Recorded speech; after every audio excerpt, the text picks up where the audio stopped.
welcome to Monday. I hope everyone had a wonderful Father's Day weekend. So for today, what we're going to do is get in a variety of movements. Should be a lot of fun. We're going to start with our warm-up. It's going to be 8 movements, 45 seconds on, 15-second transition. First one I want you to do is cardio. So that could be a quick jog, jump rope, row, ski, bike. Any of those are fine. Jumping jacks is another option. After that, you're going to grab a plate or a dumbbell or kettlebell, and you're going to do a bent over row. So you'll have your plate. If you're using that, you're just going to hinge at the hips and then row all the way to the chest. Just pause for about 2 seconds in this top position before coming back down. And you can do the same if you're holding a dumbbell or a kettlebell and rowing to your chest. Next, what we're going to do is our up down, and then at the 25-second mark, you're going to switch to a burpee. So for the up down member, it's just like a burpee, but we're just not going to have the chest touch or jump and clap at the top. So I'm going to kick back into this plank position, kick forward, and then stand. For the burpee, I am going to go all the way to the ground, and then I'll jump and clap to finish. If you need a scale number, you can always step back, stay in that plank position, and eliminate the jump and clap if you need to. Next, what we're going to do is alternating step-ups. So if you have a box, a chair, maybe a sturdy stack of books, go ahead and put that together, and then you're just going to alternate stepping all the way up onto the box to make sure you get full extension through the hips. Also make sure that the shoulders are in line with the hips and ankles. And you're just going to switch feet as you step up to the box. Next, we're going to go back to our cardio, so whatever you did the first minute. Then we're going to go plate or dumbbell or kettlebell thruster. So for this, I've got my plate, set my feet in my squat stance. I'm going to have the plate kind of right underneath my chin here in this front rack position. I'm going to go down, squat, and I'll move my head out of the way and press out over top so that my ears are covered by my biceps. I'll move my head out of the way, come back down, squat, and press. And again, if you've got dumbbells or kettlebells, you'll hold here in this front rack position.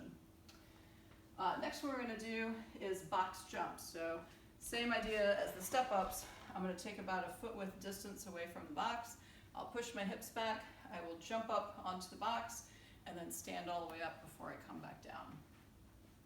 And then our last one is our inchworm. Okay, so for this what we're going to do is walk the hands out to a plank position. We're going to lower to the ground and go to our up dog. We'll twist over one shoulder and then the other. I'll bring my foot to my hand, twist over the bent knee. I'm going to switch sides. I'm going to go down to my downward dog, pedal the feet, and then walk my feet to my hands, stand up tall, and counter stretch.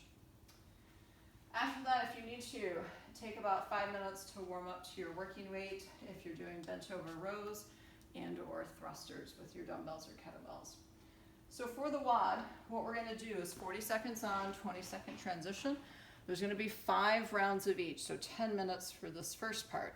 You're going to do wall balls or dumbbell or kettlebell thrusters, and then the second movement is pull-ups, chest to bars, bar muscle-ups, ring rows, any of those are fine, or double dumbbell, kettlebell, bent over rows. On the rows, I want you to vary your grip, so I'll go over the neutral, overhand, and underhand. After we get through 5 rounds of each of these, you're going to have a 2-minute rest / transition, and then we're going to do the same 40 on, 20 transition, 5 rounds of each, a row, ski, or bike for calories, or max rep of double unders or penguin claps. We're going to pair that with burpee box jump overs, 24 inches for the guys, 20 for the ladies, or step up overs, or burpee broad jumps. Okay, so your score is going to be your total number of calories or reps over the 5 rounds. If you're doing wall balls, remember we want to have the elbows underneath the wrist, which are underneath the hands. Okay, so I'm going to squat down, and then I'll hit my target. As I catch the ball, I'm going to use that momentum to push me down into my squat, and then I'm going to throw up and add an angle to my target. If you're using dumbbells or kettlebells, what you're going to do is get into this front rack position, you're going to squat and press.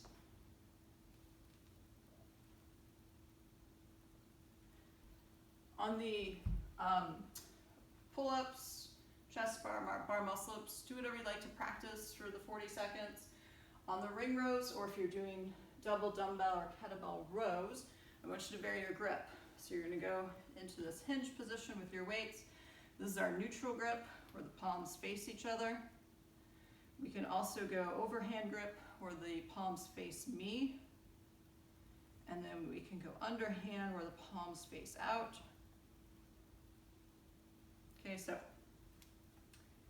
go neutral, overhand, underhand, and then for the last 2 rounds, whichever 2 of those that you'd like to practice.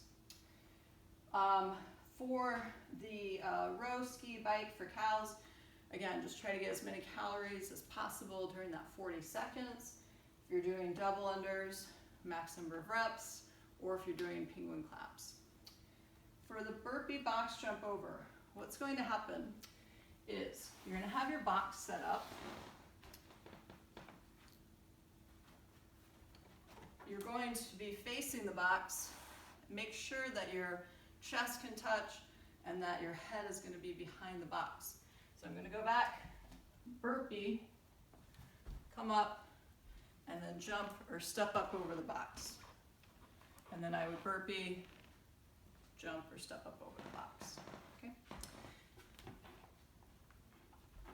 If you don't have access to a box that you can jump or step up onto, you're going to do a burpee broad jump. So same idea, where you're going to burpee, and then as you come up here, you're just going to jump as far as you can.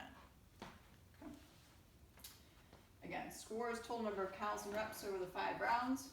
For our daily mobility today, if you've got access to a foam roller, use that.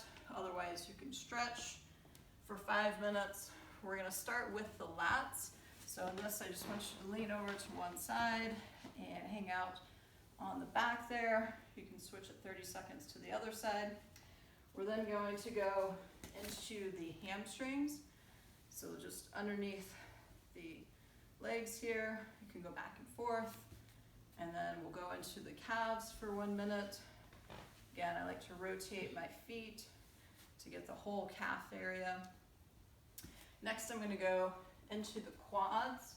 So these are going to get used a lot for the wall balls or the thrusters. And then I'll just roll back and forth over those. And then our last one is our snow angel. This is kind of our decompression one, meant to relax us. So I'm going to make sure that my head's supported at one end, butt is at the other. Palms are going to be face up. And then I'm just going to go overhead and come back down as I snow angel on the ground. And again, you don't have to have a foam roller to do that. You can just do it on a rug or carpet, hardwood, whatever you have. Okay. If you have any questions about today's program, please let us know. As always, move well, good luck, have fun.